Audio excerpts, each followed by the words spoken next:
2 மாதம் முடிஞ்சு 3வது மாதம் மே மாதம் 15 தேதி.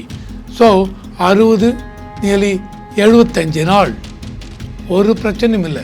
இந்தியாவில் எங்கேயாவது பெட்ரோலிய தட்டுப்பாடு வந்ததா? பெட்ரோலியம் டீசல் தட்டுப்பாடு இல்லை, விலையை ஏற்றலை. கொடுக்க வேண்டிய பணத்தை கடனாக வைத்து தள்ளி போட்டு விட்டார்கள். அந்த தள்ளி போட்டு விட்டதனால் அது பிஜேபி கவர்மெண்ட் தலையில் விழுந்திருக்கிறது. அதையும் உங்களுக்கு கொடுத்துருக்காங்க. இப்போ பிஜேபி கவர்மெண்ட் நீங்கள் வந்து இங்கே ஆயில் ப்ரைஸ்லாம் குறைஞ்சது, நீங்கள் குறைக்கவே இல்லை. எப்படி குறைக்கிறது? இந்த கடன் அடைக்கிறதுக்கே சரியா இருக்கு. இல்லை இந்த கடன் பிஜேபி நினைச்சா வச்சுங்க, அவங்க ஒரு பாண்டு இஷ்யூ பண்ணி தள்ளி போட்டு போயிருக்கலாம். நீங்கள் 1 லட்சம் கோடி வாங்கினீங்கன்னா 50,000 கோடி இன்வெஸ்ட் பண்ணிங்களா? நான் கேட்கல.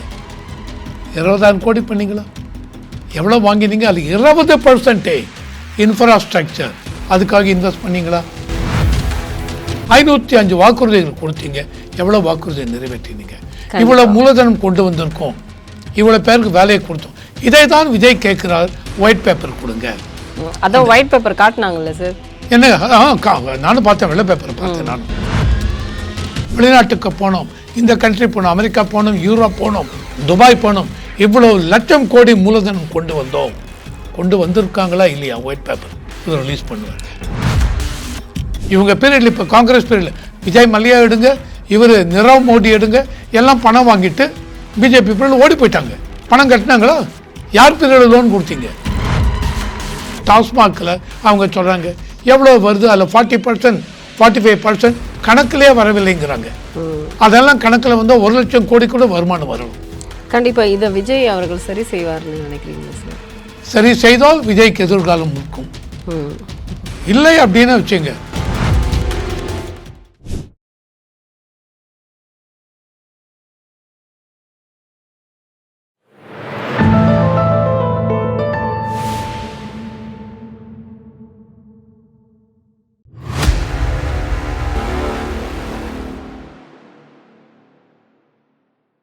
தாமரை டிவி நேயர்களுக்கு அன்பான வணக்கம். இன்று நமது நேர்காணலில் சிறப்பு விருந்தினர் அரசியல் விமர்சகர் ரவிசங்கர் அவர்கள் நம்முடன் இருக்கிறார். சார் வணக்கம். சார் வணக்கம். வணக்கம். இந்திய பொருளாதாரமே ரொம்ப நெருக்கடியில் இருக்கிறதாக பொருளாதார நிபுணர்கள் சொல்கிறாங்க. இன்றைக்கி பெட்ரோல் டீசல் விலை 3 ரூபாய் அதிகமாகி இருக்கு. அது மட்டும் இல்லாமல் தங்கம் வாங்க வேண்டாம், அது மட்டும் இல்லாமல் வீட்டில் எல்லாரும் ஹோம் ஒர்க் பண்ணுங்க, ஒர்க் ஃப்ரம் ஹோம் பண்ணுங்க அப்படின்னு மோடி அவர்கள் சொல்லியிருக்கிறாரு. இப்படி ஒரு இக்கட்டான சூழ்நிலை இந்தியா எதிர்க்கிறதுக்கான என்ன ஒரு ரீசன் நம்ம தெரிஞ்சுக்கலாமா? ஏன் இப்படி ஒரு சூழ்நிலையை மோடி அவர்கள் கொண்டு வந்து விட்டுட்டார் அப்படின்னு காங்கிரஸ் கேள்வி கேட்குறாங்க. காங்கிரஸ் கேள்வி கேட்குறாங்க. காங்கிரஸ்க்கு அவங்களுடைய பழைய ஏட்டெல்லாம் புரட்டி பார்க்க சொல்லுங்க. 1967 இந்திரா காந்தி பிரைம் மினிஸ்டருக்கு சொன்னாங்க டோன்ட் பை கோல்டு. பெரிய ஃபோட்டோ போட்டு ஃப்ரண்ட் பேஜ், தங்கத்தை வாங்காதீங்க அப்படின்னாங்க. 1977 அந்த பீரியடில் எமர்ஜென்சிக்கு அப்புறம் எலெக்ஷன் அல்ல மொரார்ஜி தேசாய் பிரைம் மினிஸ்டராக இருக்கிறச்ச 18 கேரட் தங்கத்தை யூஸ் பண்ணிங்க நகைக்கலாம், 22 கேரட் தங்கத்தை யூஸ் பண்ண வேண்டாம் அப்படின்னாங்க. 2013 பி சிதம்பரம் அவர் அப்போ சொன்னார் தங்கத்தை கூடி வரை வாங்குவதை தவிர்க்கலாம் அப்படின்னார். அப்போ அவங்களுக்கு தெரியல இதெல்லாம். ஏன் அப்போ என்ன பிரச்சனை இருந்தது? 1991 நரசிம்மராவ் கவர்மெண்ட் பீரியட். அதுக்கு முன்னாடி இருந்ததில் முக்கால்வாசி பீரியட் காங்கிரஸ் தான். 1991 இந்தியாவுடைய ஃபாரின் எக்ஸ்சேஞ்ச் ரிசர்வ் $1.2 பில்லியன் தான். 1.5 நாள் 2 நாளைக்கு தான் இம்போர்ட் பண்ணக்கூடியதுக்கு நான் பேமெண்ட் பண்ண முடியும். பணம் இல்லை, ஃபாரின் எக்ஸ்சேஞ்ச் இல்லை. இன்றைக்கி ஃபாரின் எக்ஸ்சேஞ்ச் $690 பில்லியன் இந்தியாவில். அன்றைக்கி $1.2 பில்லியன். வெளிநாட்டில் வாங்கின கடன் வட்டி அதெல்லாம் திருப்பி கொடுக்கணும். எது டியூ வாரதோ அதை அந்த சமயத்தை கொடுப்பதற்கு பணம் இல்லை. இறக்குமதி செய்வதற்கு ஃபாரின் எக்ஸ்சேஞ்ச் ரிசர்வ் இல்லை, டாலர்ஸில் வேணும். எதனால் டாலர்ஸ்? வெளிநாட்டு டிரான்சாக்ஷன் எல்லாமே கூடிய வரைக்கும் டாலரில் தான். 85-90% பேமெண்ட் டாலர்ஸில் தான். ஸோ நீங்கள் அமெரிக்காவிலேருந்து ஆஸ்திரேலியாலேருந்து எங்கேருந்து இம்போர்ட் பண்ணாலும் அவனுக்கு பேமெண்ட் பண்ணும்பொழுது உங்கள் இந்தியன் ரூபியில் பேமெண்ட் பண்ண முடியாது.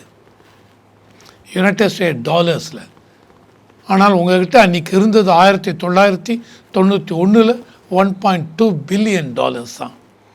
ஸோ இந்தியாவில் அவங்க என்ன பண்ணாங்க, 67 டன் கோல்டை அடகு வச்சாங்க.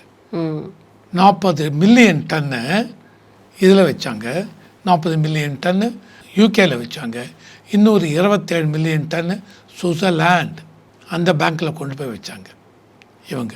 ஸோ அந்த அளவுக்கு நெருக்கடி. இங்கே 27 டன்னு, இங்கே வந்து 40 டன் வச்சு அங்கேருந்து பணம் வாங்கி அந்த பணம் வந்ததுக்கப்புறம் இவங்களுடைய பிரச்சனைகளை இது எதனால் இந்த பிரச்சனை, அதுதாங்க இக்கட்டான நிலைமை நாட்டுக்கு. அந்த இக்கட்டான நிலைமையை கொண்டு வந்தது காங்கிரஸ் அரசாங்கம், மோடி அரசாங்கம் இல்லை. மோடி அரசாங்கம் இன்றைக்கி இவ்வளோ பணம் இருக்குது. ஆனால் பணம் இருக்கும் பொழுது சார் எதனால் அப்போ சொல்கிறார் சார், எதனால் சொல்கிறேன்னா எது முக்கியம்னு பார்த்துங்க. நாட்டுக்கு குரூட் ஆயில் முக்கியம். ஏன்னா அந்த ஆயில் மூலம்தான் பெட்ரோல் தயாரிக்கிறோம், டீசல் தயாரிக்கிறோம். இஸ்ரேல் யூஎஸ் ஈரான் வார் ஆரம்பித்தது February 28 மார்ச் ஏப்ரல் 2 மாதம் முடிஞ்சு 3வது மாதம் மே மாதம் 15. ஸோ 60 நியர்லி 75 நாள் ஒரு பிரச்சனையும் இல்லை. இந்தியாவில் எங்கேயாவது பெட்ரோலிய தட்டுப்பாடு வந்ததா? பெட்ரோலியம் டீசல் தட்டுப்பாடு இல்லை, விலையை ஏற்றலை. இதையும் தாண்டி இந்தியா என்ன பண்ணுறாங்க, பெட்ரோல் மெயினாக இம்போர்ட் பண்ணுறது, முக்கால்வாசி அவங்களுக்கு தேவையான இம்போர்ட் பண்ணுறது எல்லாமே இதிலேருந்து. ஈரான் அந்த ஸ்ட்ரைட் ஆஃப் ஹார்மஸ் மிடில் ஈஸ்ட்லேருந்து தான் அரௌண்ட் இந்தியாவுக்கு தேவையான petroleum, liquefied natural LNG, LPG, இதையும் தாண்டி ஃபெர்டிலைசர்ஸ், இது எல்லாமே முக்கால்வாசி இங்கிருந்து வருகிறது. ஸோ அங்கேருந்து வரும்பொழுது மிடில் ஈஸ்ட் ஸ்ட்ரைட் ஆஃப் ஹார்மஸை க்ளோஸ் பண்ணதுனால தட்டுப்பாடு. இதையும் தாண்டி இன்டர்நேஷ்னல் லெவலில் க்ரூடு ப்ரைஸ் ஏறிடுது. க்ரூடு ப்ரைஸ் நேற்றிலும் அதுக்கு வாருக்கு முன்னாடி $90 $75 இருந்தது, வாருக்கு அப்புறம் $105 மேலே போயிடுது.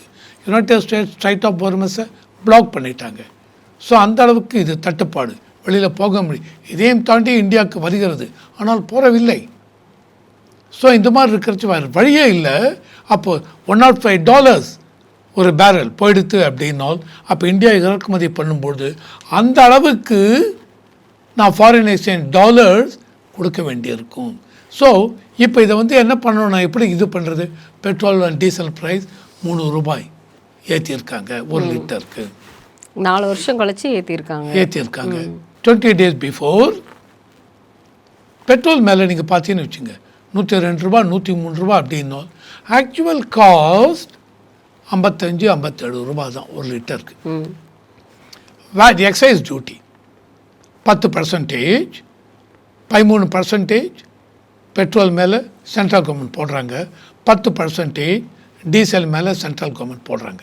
ஆர் லிட்டருக்கு $13 பெட்ரோல் மேலே, லிட்டருக்கு $10 டீசல் மேலே சென்ட்ரல் கவர்மெண்ட் எக்ஸைஸ் டியூட்டி. அந்த ஒரு டியூட்டி தான் சென்ட்ரல் கவர்மெண்ட் போடுறாங்க.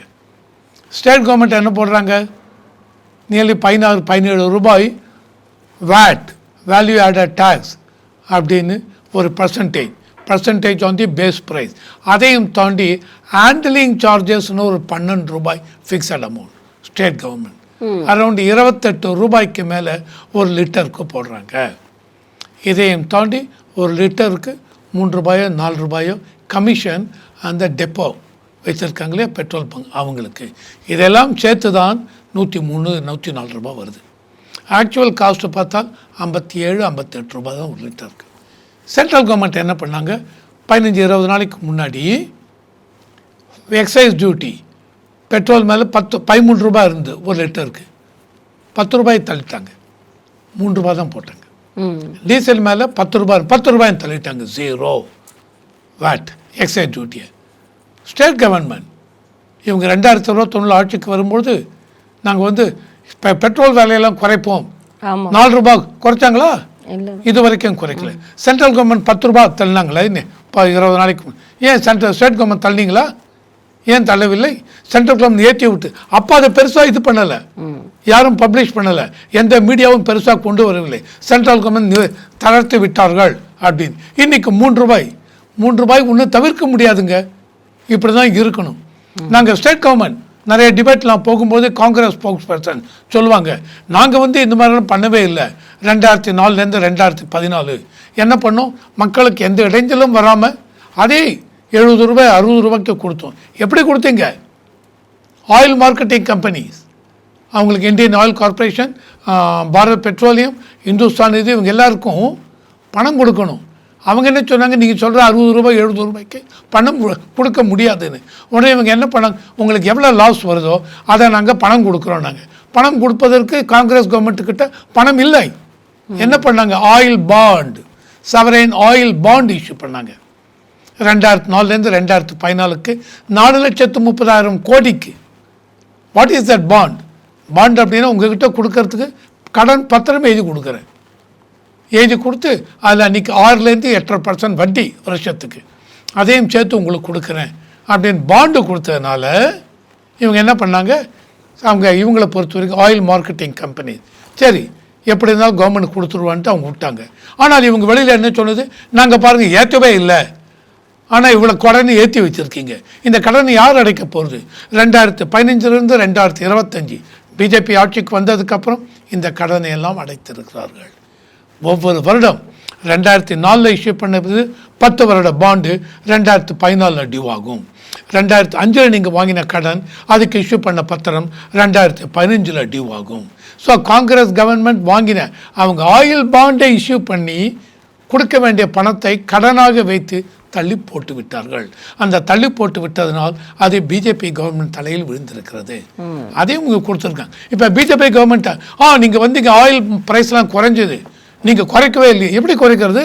இந்த கடன் அடைக்கிறதுக்கே சரியாக இருக்குது. இல்லை இந்த கடன் பிஜேபி நினச்சா வச்சுங்க, அவங்க ஒரு பாண்டு இஷ்யூ பண்ணி தள்ளி போட்டு போயிருக்கலாம். கரெக்டாக தள்ளி போட்டிருந்தா வச்சுங்க. அந்த ஆயில் மார்க்கெட்டிங் கம்பெனிஸ், யார் oil marketing companies? Indian oil corporation, Hindustan petroleum, Bharat petroleum, இவங்க தான் க்ரூட் ஆயில் வாங்கி ப்ராசஸ் பண்ணி அதை விற்கிறாங்க. ஸோ கண்டிப்பாக விலையை உயர்த்த வேண்டும். இந்த 3 ரூபாய் உயர்த்தினது நான் வந்து இதை பெரிய இதுவாக சொல்ல மாட்டேன். அந்த மோடி கவர்மெண்ட் இப்படி ஒரு இக்கட்டான நிலைமைக்கெல்லாம் கொண்டு வரவில்லை.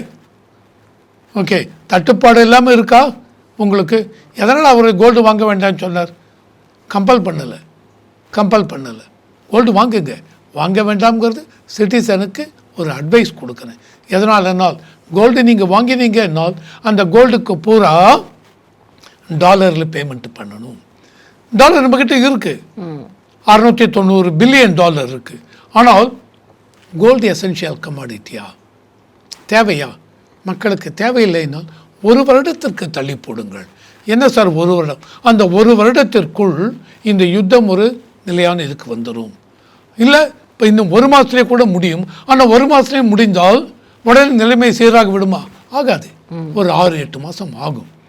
அதனால் மோடி சொல்கிறது 1 வருடத்திற்கு தள்ளி போடுங்கள் கோல்டு வாங்குறது. மற்றபடி க்ரூட் ஆயில் இம்போர்ட் பண்ணுறது, எல்பிஜி இம்போர்ட் பண்ணுறது, ஃபெர்டிலைசர் இம்போர்ட் பண்ணுறது, அதையெல்லாம் ஒன்றும் தள்ளி போட முடியாது. ஆனால் ஃபெர்டிலைசருக்கும் இவர் சொல்லுவது உரமெல்லாம் எந்த அளவுக்கு உரம் இல்லாமல் ஆர்கானிக் இதுக்கு போக முடியும், போங்க. அதனால் எனக்கு வந்து மோடி சொன்ன அட்வைஸ் ஒரு பெரிய இதுவாக இல்லை. Work from home, Covid period work from home தானே பண்ணீங்க. இப்போ ஒர்க் ஃப்ரம் ஹோம் பண்ணுவது எம்ப்ளாயீஸ்க்கு இன்ட்ரெஸ்ட் தான். இப்போ உங்களை ஒர்க் ஃப்ரம் ஹோம்லேயே பண்ணுங்க, வீட்டிலேருந்து இன்டர்வியூ எடுனா நீங்கள் எடுக்க மாட்டீங்களா? தாராளமாக எடுப்பீங்க. ஸோ உங்களுக்கு எந்த செலவும் இல்லை. ஆஃபீஸ்க்கு வந்து போகிற இது அதெல்லாம் ஒன்றுமே இல்லை. வீட்டில் உட்காந்து உங்களை கொடுத்த ஒர்க்கை நீங்கள் முடிச்சு கொடுங்க. ஒரு மோடி சொன்னது ஒர்க் ஃப்ரம் ஹோம். நாங்கள் இதில் என்ன பிரச்சனை உங்களுக்கு? அந்த மாதிரி வெக்கேஷன் எவ்ரி இயர் வெளிநாட்டுக்கு போகிறோம், இவ்வளோ டாலர்ஸ் செலவு. வெளிநாட்டுக்கு நீங்கள் போனீங்கன்னா டாலர் எடுத்துன்னு போகணும். வியட்நாம் போனால் கூட டாலர்ஸ், ஏன்னா இந்தியன் ருப்பி அங்கே யாரும் வாங்க மாட்டாங்க. ஸோ எல்லா கண்ட்ரிலையும் எதை வாங்குவாங்க? டாலர். வியட்நாம் போகிறேன், டாலர் எடுத்துன்னு போங்க, அங்கே போய் வியட்நாம் கரன்சியாக மாற்றிக்கோங்க. யூரோ போகிறேன், யூரோ எடுத்துன்னு போங்க. யூகே போகிறேன், ஸ்டெர்லிங் பவுண்ட் எடுத்துன்னு போங்க. இதுதான். ஸோ அந்த வெளிநாட்டுக்கு போகிறத செலவு பண்ணணுமா? இந்தியாவுக்குள்ளே டூர் போங்க. கூடிய வரைக்கும் வெளிநாட்டுக்கு போவதை தள்ளி போடுங்கள். அதை தான் சொல்கிறார் மோடி. கண்டிப்பா சார். ஆனா இன்னைக்கு இந்தியா ஒரு நிலையில இருக்குன்னா, தமிழ்நாட்டுல வந்து இருக்கக்கூடிய கடன் தொல்லைகள் வந்து எவ்வளவு இருக்கு அப்படின்னு வந்து நம்ம பார்த்துக்கிட்டு தான் இருக்கோம். இதுல முக்கியமாக வந்து விஜய்க்கு, தமிழக முதல்வருக்கு வந்து நிறைய பொருளாதார நிபுணர்கள் வந்து அட்வைஸ் கொடுத்துட்டு இருக்காங்க. 28% தான் இருக்கு கடன் வாங்கி இருக்கோம். பட் இருந்தாலும் கடன் வாங்கலாம். அப்படி வாங்கினா வந்து 22% போயிடும். மக்களுக்கு செய்யும் பொழுது, அதாவது நீங்க சொன்ன வாக்குறுதிகள் ஆகட்டும், அடுத்தடுத்து நீங்க போட்டிருக்கக்கூடிய அரசாணைகள் நிவர்த்தி செய்யும் பொழுது நாடே திவாலாகிடும் அப்படிங்கிற மாதிரியான ஒரு நிலையில தான் தமிழகம் போய் நிற்கும் அப்படிங்கிற மாதிரியான ஒரு செய்தி பரவுது. இது எப்படி பார்க்குறீங்க சார்? கண்டிப்பாக இதில் வந்து எனக்கு பொருளாதார வல்லுநர்கள் அவங்க சொன்னது எந்த விதத்துலையும் நான் குறைத்து மதிப்பிட மாட்டேன். அதாவது தமிழ்நாட்டில் இன்றைக்கி பார்த்தீங்கன்னு வச்சுங்க, 10.5 கோடி, 5 லட்சம் கோடி, கோடி இல்லை 10.5 லட்சம் கோடி கடன் இருப்பதுங்கிறது it is quite an alarming fact. Alarming fact. அதாவது ரொம்ப எச்சரிக்கையாக இருக்கணும். இவ்வளவு கோடி கடனா? திமுக அரசாங்கம் என்ன சொன்னாங்க? இல்லை ஃபைனான்ஸ் கமிஷன் என்ன ரெக்கமெண்ட் பண்ணோம் அதுக்குள்ளே தான் நாங்கள் இருக்கோம், நாங்கள் ஒன்றும் எக்ஸ்ட்ரா செலவு பண்ணது இல்லை. நீங்கள் உங்கள் total external debt versus GDP, state GDP, அது எவ்வளோ இருக்கலாம்? ஃபைனான்ஸ் கமிஷன் என்ன சொல்கிறோன்னா 26% 28% இருக்கலாம், அதுக்கு மேலே போகக்கூடாது அப்படிங்கிறாங்க. ஸோ எனக்கு ஸ்டேட் அதுக்குள்ளே தான் இருக்கும். கண்டிப்பாங்க நீங்கள் அதுக்குள்ளே தான் இருக்கீங்க, நான் குறை சொல்லவில்லை. ஆனால் வாங்கின கடனை எல்லாம் ஆர் இயர் ஆஃப்டர் விஜய் வந்து வாங்க போகிற கடனை எல்லாம் எந்த விதத்தில் ஃப்ரூட்ஃபுல்லாக செலவு பண்ணிருக்கீங்க? நீங்கள் வாங்கின கடனில் பார்த்தீங்கன்னு வச்சுங்க, முக்கால்வாசி கடன் ஏற்கனவே வாங்கின கடனுடைய வட்டியை அடைப்பதற்கு. இதையும் தாண்டி நீங்கள் ஆரம்பிக்கிற என்ன ப்ராஜெக்ட் ஆரம்பிச்சிங்க? புதுசாக வாங்கின கடனை கொண்டு வந்து புதிய ஹாஸ்பிட்டல் கட்டினீங்களா? புதிய இது கட்டினீங்களா? என்னென்ன மாதிரி எஜுகேஷன் இதுக்கு என்னென்ன பண்ணீங்க? இன்ஃப்ராஸ்ட்ரக்சர் டெவலப்மெண்ட் என்னென்ன பண்ணீங்க? உங்கள் தமிழ்நாடு பப்ளிக் செக்டர் அண்டர்டேக்கிங்ஸ் அதில் என்னென்ன மாதிரி புது இதில் இன்வெஸ்ட் பண்ணிருக்கீங்களா? அது மூலம் வருமானம் வருதா? எவ்வளோ பண்ணீங்க? நீங்கள் 1 லட்சம் கோடி வாங்கினீங்கனால் 50,000 கோடி இன்வெஸ்ட் பண்ணிங்களான்னு நான் கேட்கல. 20,000 கோடி பண்ணிங்களா? எவ்வளோ வாங்கினீங்க? அது 20% இன்ஃப்ராஸ்ட்ரக்சர் அதுக்காக இன்வெஸ்ட் பண்ணிங்களா? இல்லை. ஸோ நீங்கள் வாங்கின கடன் எல்லாம் என்ன பண்ணிருக்கீங்க? வெல்ஃபேர் மெஷர்ஸ், பீப்புளுக்கு எல்லாருக்கும் ஃப்ரீபி. சார், உங்களுக்கு மொத்தமாக தமிழ்நாட்டுக்கு வர ரெசிப்டே 4 லட்சம் கோடி தான் வருமானம், including capital receipt and revenue receipt. ஆனால் நீங்கள் செலவு பண்ணுறது ஒவ்வொரு வருஷமும் ரெவென்யூ டெஃபிசிட், அதாவது வருவாய்க்கு மேலே செலவு தூண்டு விடுறது. ரெவென்யூ டெஃபிசிட் 55,000 60,000 கோடிக்கு போகிறது பட்ஜெட்டில். இதையும் தாண்டி ஃபிஸ்கல் டெஃபிசிட்டுமாங்க. ரெவென்யூ டெஃபிசிட்டுங்கிறது revenue receipt minus revenue expenditure. Fiscal டெஃபிசிட்டுங்கிறது capital receipt plus revenue receipt minus capital expenditure minus revenue expenditure. இதுதான் இது ஃபிஸ்கல் டெஃபிசிட். இந்த ஃபிஸ்கல் டெஃபிசிட்டும் ரொம்ப அலார்மிங், எச்சரிக்கை இதை தாண்டி போய்விட்டது. ஸோ இவங்க திமுக அரசாங்கம் சொல்லலாம் இல்லைன்னு. உங்கள் டோட்டல் எக்ஸ்பெண்டிச்சர் அதில் 75% உங்களுக்கு வர வருமானத்தில் ரெவென்யூ ரெசிப்டில் 4 லட்சம் கோடி வருமானம் வருகிறது தமிழ்நாட்டுக்கு ஒரு வருஷத்துக்கு அப்படின்னு பட்ஜெட் போடுறாங்க இல்லையா? இவ்வளோ வருமானம் இவ்வளோ செலவுன்னு. அந்த பட்ஜெட்டில் 4 லட்சம் கோடியில் 75-80% சேலரி, பென்ஷன், ஏற்கனவே வாங்கின இன்ட்ரெஸ்ட் லோனுக்கு வட்டி, அதே மேலே அந்த லோனுக்கு அசல் கட்டுறது தவணை முறையில், அதுக்கே போயிடுறது. ஆனால் இங்கே வந்து பென்ஷன் கொடுக்கறது இல்லை, போக்குவரத்து தொழிலாளர்களுக்கு சம்பளம் கொடுக்கறது இல்லை, ஊதிய உயர்வு கொடுக்கறது இல்லை. அது மட்டும் இல்லாமல் டீச்சர்ஸ்க்கு வந்து சேலரி வந்து கொடுக்கறது இல்லை. இப்போ வரைக்குமே வந்து எல்லாமே பெண்டிங்கில் தான், எல்லாமே பெண்டிங் இருக்கு. அண்ட் நீங்கள் உள்ளே வந்தோடனே என்ன சொன்னீங்க? 2019 எதிர்கட்சி தலைவராக இருக்கும்பொழுது அவங்க பக்கத்தில் போய் உட்காந்து எந்த கவலையும் நீங்கள் படாதீங்க, நாங்கள் ஆட்சிக்கு வந்தால் எல்லா விதமும் நாங்கள் செய்வோம்னு திமுக சொன்னீங்க. 2021 மக்கள் ஓட்டு போட்டாங்க. 505 வாக்குறுதிகள் கொடுத்தீங்க. எவ்வளோ வாக்குறுதியை நிறைவேற்றினீங்க? இவ்வளோ மூலதனம் கொண்டு வந்திருக்கோம், இவ்வளோ பேருக்கு வேலையை கொடுத்தோம். இதை தான் விஜய் கேட்குறார், ஒயிட் பேப்பர் கொடுங்க. அதான் ஒயிட் பேப்பர் காட்டினாங்கல்ல சார்? என்ன? நானும் பார்த்தேன், வெள்ளை பேப்பர் பார்த்தேன் நானும். ஓகே, அந்த what is that white paper? Vijay கேட்பது என்ன அப்படின்னா, தமிழ்நாட்டின் நிதி நிலவரம் எப்படி இருக்கிறது, எவ்வளோ கடன் இருக்கிறது, இந்த கடனில் எந்த அளவுக்கு வட்டி போகிறது, இந்த கடன் மூலம் எந்த அளவுக்கு வெல்ஃபேர் ஸ்கீம் எல்லாம் நீங்கள் பாட்டுக்கு கொடுத்துருக்கீங்க, வெல்ஃபேர் ஸ்கீம் அள்ளி கொடுத்துருக்கீங்க, எப்படி கொடுக்க போகிறது, பணம் இருக்கிறதா, வெளிநாட்டுக்கு போனோம், இந்த கண்ட்ரி போனோம், அமெரிக்கா போனோம், யூரோப் போனோம், துபாய் போனோம், இவ்வளோ லட்சம் கோடி மூலதனம் கொண்டு வந்திருக்காங்களா இல்லையா, ஒயிட் பேப்பர் இவர் ரிலீஸ் பண்ணுவார். இப்போ நீங்க சொன்னது போல முதலீடுகள் கொண்டு வந்திருக்காங்க அப்படின்னு திமுக சொல்லுச்சு. ஆனா அது இந்த ஒயிட் பேப்பர்ல வந்துடும். வெளிநாடுகளுக்கு போகாமையே இந்தியாக்குள்ள இருக்கக்கூடிய நிறைய தொழில் நிறுவனங்களை வச்சே நம்ம வந்து இளைஞர்களுக்கு வேலை வாய்ப்பு கொடுக்கலாம் அப்படின்னு இப்போ நேற்றைய தினம் விஜய் அவர்கள் வந்து ஒரு ஆலோசனை கண்டிப்பா கொடுக்கலாங்க. கண்டிப்பா நான் நீங்க வெளிநாட்டுக்கு போய் கொண்டு வந்தேன்னு சொன்னதுனால அந்த ஒயிட் பேப்பரை கேட்குறேன். எவ்வளோ இந்தியாவில் அம்பானி இருக்கார், அதானி இருக்கார், நீங்கள் தான் சொல்லுவீங்களே அம்பானி அதானி. ஏன் இந்த அம்பானி ஆரம்பத்தில் 1970s காங்கிரஸ் ஆண்க கொண்டு வந்தாங்க. இவங்க பீரியடில் இப்போ காங்கிரஸ் பீரியடில் விஜய் மல்லையா எடுங்க, இவர் நிரவ் மோடி எடுங்க, எல்லாம் பணம் வாங்கிட்டு பிஜேபி பீரியடில் ஓடி போயிட்டாங்க. பணம் கட்டினாங்களா? யார் பீரியடில் லோன் கொடுத்தீங்க? காங்கிரஸ் பீரியடில். கரெக்டா? ஸோ இந்தியாவுக்குள்ளே என்னங்க முதலீடு இல்லை? ஒரு எல்என்டி ஆகட்டும் இவங்க கொண்டு வாங்க, தமிழ்நாட்டுக்குள்ள கொண்டு வந்திருக்கீங்களா? நேற்றைய தினம் விஜய் அவர்கள் வந்து BMW நிறுவனத்தை வந்து கூப்பிட்டுருக்காங்க, டிவிஎஸ் நிறுவனங்களை கூப்பிட்டுருக்காரு, ஹட்சன் நிறுவனத்தை கூப்பிட்டுருக்கிறாரு. அது மட்டும் இல்லாமல் அதிக தொழில் எந்த அளவுக்கு வந்து இந்தியாவில் அதிகப்படியான வந்து தொழில் நிறுவனங்கள் இருக்கோ அது மட்டும் இல்லாமல் வேலை வாய்ப்புகள் வந்து அதிகமாக உருவாக்குவதற்கான நிறுவனங்கள் எது எது இருக்குது அப்படிங்கிறது எல்லாத்தையுமே நேற்று எல்லா நிறுவனங்களுடைய சிஇஓவையும் கூப்பிட்டு நேற்று ஆலோசனை கூட்டம் நடத்தியிருக்கிறாரு தமிழக முதல்வர் விஜய் அவர்கள். இதனால என்ன மாற்றம் ஏற்படும் சார்? ஏன்னா நம்மளுக்கு வருமானம் வர்றது ஒயின் ஷாப்பில் தான், அதை வச்சு தான் தமிழக அரசே நடக்குது அப்படின்னு சொன்னாங்க போன ஆட்சியில். ஆனால் இன்னைக்கு 717 டாஸ்மார்க்கே மூடிட்டாங்க. இப்படி இருக்கும் போதில் வருமானத்திற்கு தமிழக அரசு என்ன செய்யும்? டாஸ்மாக் ஒன்று தான் வருமானம், டாஸ்மாக் ஒன்று தான் வருமானம், அந்த மாதிரி நிலைமைக்கு கொண்டு வந்து விட்டார்கள். 1900 ஆரம்பத்தில் 1937 to 47 ராஜாஜி சிஎம்மாக இருந்தார் தமிழ்நாடுல. அப்போது ப்ரொஹிபிஷன் அப்போ கொண்டு வந்தாங்க. அது ஆரம்பத்தில் சேலம் மட்டும் கொண்டு வந்தார். அதுக்கப்புறம் 1948க்குள்ளே தமிழ்நாடு பூரா ப்ரொஹிபிஷன் கொண்டு வந்துட்டார், மதுவை இது யூஸ் பண்ணக்கூடாதுன்னு. 1967 வரைக்கும் இருந்தது. அப்புறம் கருணாநிதி 1971 இந்த ப்ரொஹிபிஷனை ரிமூவ் பண்ணிட்டார். அதாவது நாட்டில் வந்து தமிழ்நாட்டில் ஒயின் அதெல்லாம் யூஸ் பண்ணலாம் அப்படின்னு. அதையும் தாண்டி இவங்க ராஜாஜி அப்போ எவ்வளோ ரெக்வஸ்ட் பண்ணார், 1974 மறுபடியும் இம்ப்ளிமெண்ட் பண்ணாங்க. இவங்க ப்ரொஹிபிஷனை கொண்டு வந்தார் கருணாநிதி. 1977 எம்ஜிஆர் ஆட்சிக்கு வந்ததுக்கப்புறம் 77-80 கொஞ்சம் கொஞ்சமாக எம்ஜிஆர் ப்ரொஹிபிஷனை தளர்த்தார்.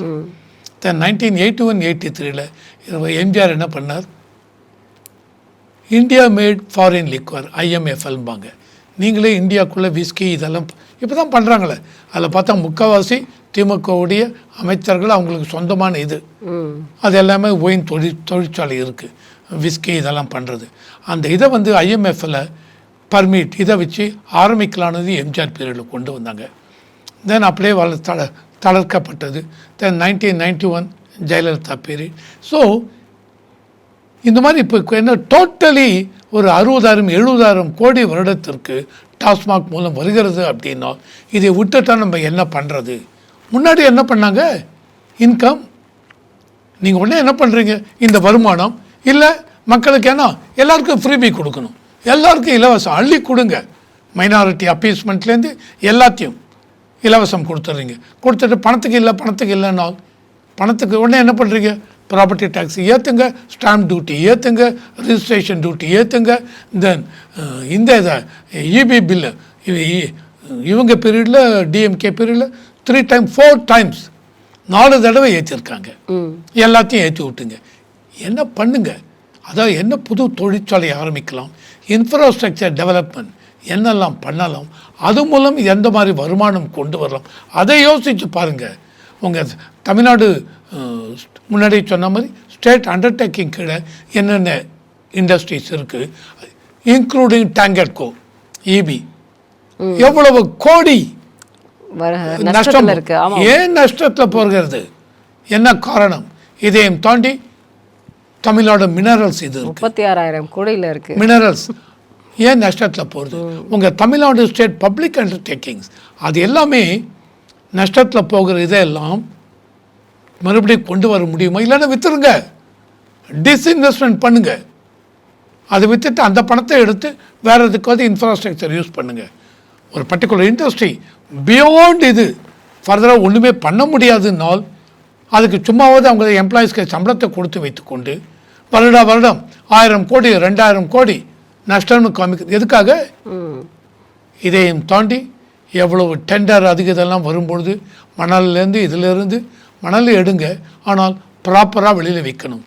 என்ன சொல்ல, சிபிஐலேருந்து இடியிலேருந்து அந்த அளவுக்கு இவ்வளோ மணல் கொள்ளைங்கிறீங்க. இதையும் தாண்டி டாஸ்மாகில் அவங்க சொல்கிறாங்க எவ்வளோ வருது, அதில் 40% 45% கணக்கிலே வரவில்லைங்கிறாங்க. அதெல்லாம் கணக்கில் வந்து 1 லட்சம் கோடி கூட வருமானம் வரலாம். கண்டிப்பாக இதை விஜய் அவர்கள் சரி செய்வார்னு நினைக்கிறீங்களா சார்? சரி செய்தால் விஜய்க்கு எதிர்காலம் இருக்கும். இல்லை அப்படின்னு வச்சுங்க, அவர் ஒரு 5 வருஷம் இருந்துட்டு போகலாம், அவ்வளோதான்.